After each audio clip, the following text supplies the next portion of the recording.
My video on planning your children's book has apparently been very helpful to lots of people, and yet there is so much to say on the subject.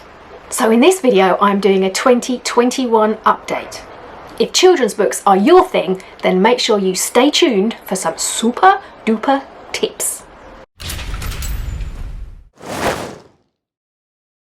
Hey Space Cats, I'm Jules with another video on drawing and publishing.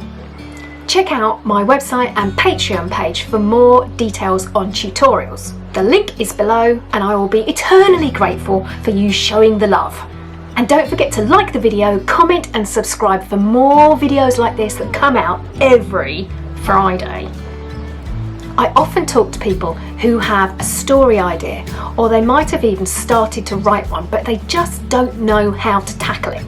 Maybe you're the same.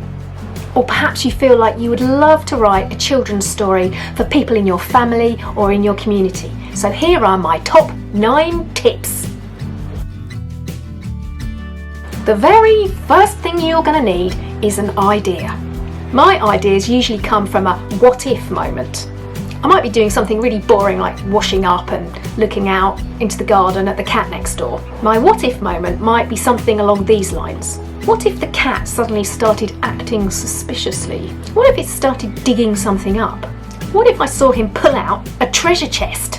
What was in the chest? Write it down. If you have several ideas, keep a notebook with you at all times and write them all down. That way, if you have a brilliant idea at a very inconvenient moment, you're not going to have to remember it until you get home. You can just write it down in your notebook. If you're having trouble with coming up with an idea for plot or character, or maybe even both, I have a very useful video here. Next, you need to consider who it is that's going to be reading your story. It really does matter, and it is a vital part of your planning. Reading ages are split up into several different stages. The age of your reader, and by this I mean the person who's listening to the story, not necessarily the adult who's reading the story, that really needs considering. In fact, you need to consider it for both of them, but the child is the really important person here. You must have appropriate subject matter, length and language. The video up here goes into more detail, but essentially the groups are babies, that's 0 to 3, 3 to 6-year-olds, and then 6 to 9 or 7 to 11 kind of coming together, 8 to 12s and 13 and upwards. Before you even start the first sentence, make sure you know how your story is going to end. This is really important for you because you might get all fired up and enthusiastic about starting it, only to run out of steam and lose motivation towards the end because you haven't really got a goal in mind. If you have the end already there, then you know where the race finishes.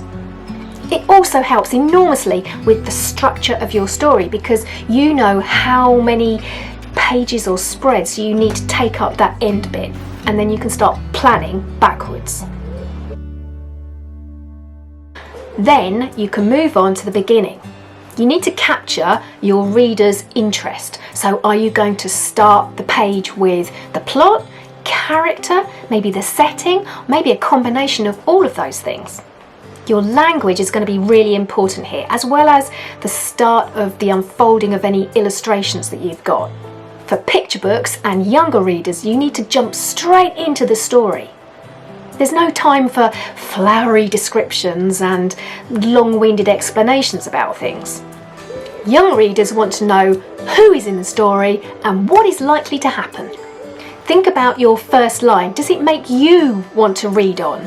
Have a look at first lines in other books of your genre and see how other authors tackle that first line. And if you want more tips on killer first lines, guess what? I've made a video on it. Once you have the two ends of the sandwich, you need to make the filling. And by filling, I mean the narrative that links up those two things. You may find it quite tough going keeping your motivation up at this point, but keep going. If you're making a picture book, the way I do it is to draw out 12 double-page spreads, just very small, and write notes or draw pictures for each page. That way you can see where things happen. If you're writing longer fiction, then break it down into chunks or chapters and make detailed notes for each of those. You can, of course, change things later on. That's what editing's for.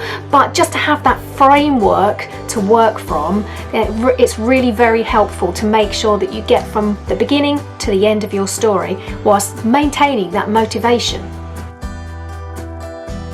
What you need to consider is what are the challenges or the problems that your character or characters are going to overcome.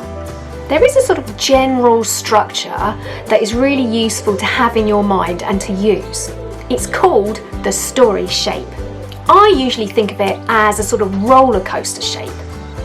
That's where you get in the car where the initial thing that starts the story off is. And then you chug uphill, which is where all of the little problems are set up for part of the story. And then just before the top is the crisis moment, and then you get the story climax right at the top, and that's where you would normally, on a roller coaster, start screaming. The analogy for this is that in the story, this is where one of two things could happen. It could go this way or it could go that way, and it's the thing that your reader wants to feel excited about. And then down the other side of the roller coaster is where you tie up all of those loose ends and parts of the story. This video goes into a lot more detail, and I also have a free PDF, so I'll leave the link for that below. There is a lot you can do with language besides just telling a jolly good old yarn. How are you going to tell it? You could use rhyme or rhythm, or you could use onomatopoeia or alliteration or similes. If all that sounds like gibberish to you, then it just means you need to find your style. Do you use a lot of words that describe sound, like bang or woof or jump? Or do you use words that have the same beginning sounds, like salty sea or angry antelope? Or do you use descriptions that say something is like something else? The kitten was like a tiger, ready to pounce. Think about how complicated your words are. If you're writing for 3 to 6 year olds, are they going to understand what it is that you're trying to say? There's nothing wrong with being a little bit challenging. After all, that's how we learn new words. But your reader will soon lose interest if your text is full of very tricky words. Don't think that your first draft has to be the finished piece. Mine never are. The first draft is just a way of getting your completed idea down so you've got a tangible thing to work with. You can really build on it from here.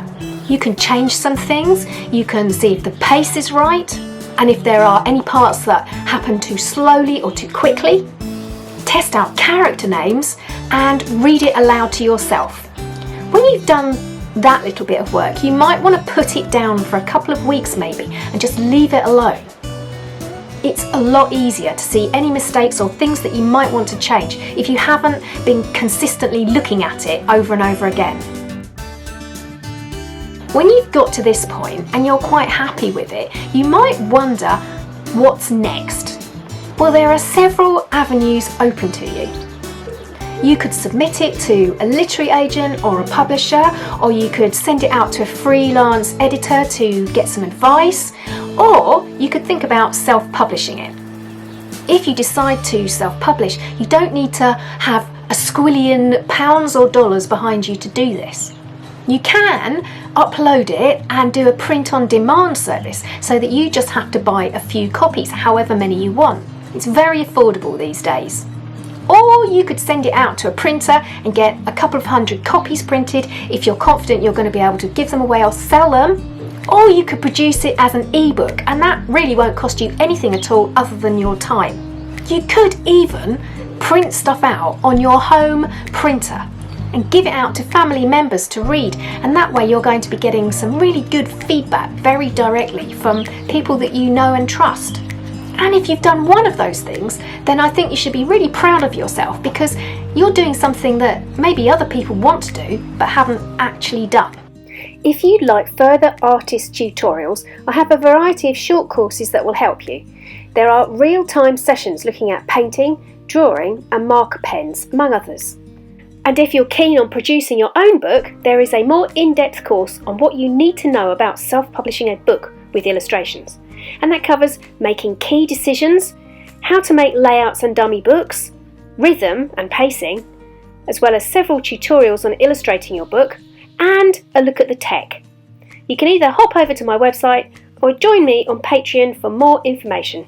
Go on, give it a go! Don't forget to subscribe and ding the bell next to it if you want more content like this. I upload videos every single Friday. Don't forget to also give me a thumbs up if you have a spare thumb. And if you've got any comments or questions, then just ask below and I will do my best to answer them. Next week I'll be making a video on roses and also a video on why you might need a proofreader. I'm off to dress like a bumblebee and dance like a loon. I will see you next time. Nanu nanu.